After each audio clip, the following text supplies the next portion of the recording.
Have you ever wondered how Wi-Fi works? How does it manage to connect your device to the internet without any wires? Well, let's unravel this mystery together.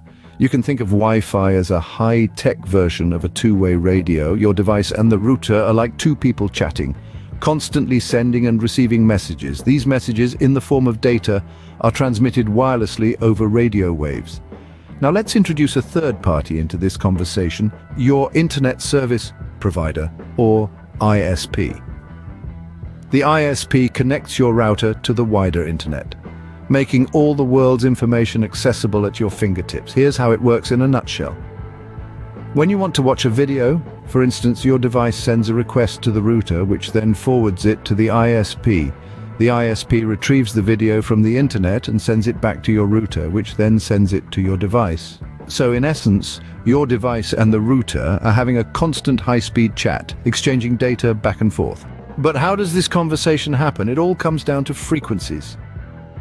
So when we talk about Wi-Fi, there are two primary frequency bands at play, 2.4 gigahertz and 5 gigahertz.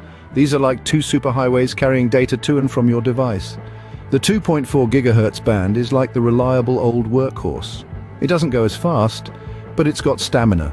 It covers a broader range, which makes it great for reaching that cozy reading nook in the attic or the far end of your garden. On the flip side, we have the 5 gigahertz band. Think of it as the nimble, sporty counterpart. It's zippy, delivering faster data speeds.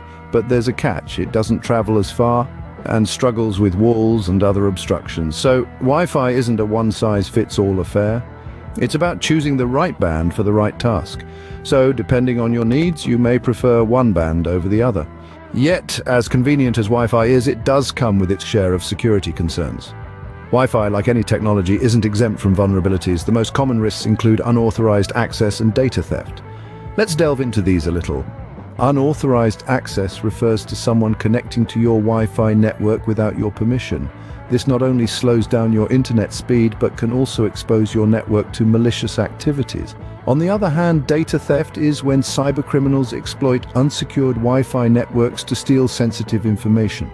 This could range from personal photos and messages to credit card details and passwords. Imagine this.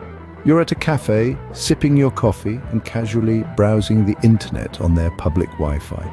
Meanwhile, a hacker seated in the corner could be harvesting your data without you even knowing it. This is the reality of unsecured Wi-Fi networks. But don't worry, there are several measures you can take to secure your Wi-Fi network. So how can you keep your Wi-Fi network secure? So let's delve into some practical tips. First off, ensure you change the default network name and password. These are usually generic and can be easily guessed by cyber intruders. Opt for a unique network name and a strong password, one that combines letters, numbers, and special characters. Secondly, enable network encryption. This will turn your data into a code that can only be deciphered by devices with the correct encryption key. The most secure encryption currently available for Wi-Fi networks is called WPA3. So make sure you enable that if your router supports it. Lastly, always keep your router's firmware up to date.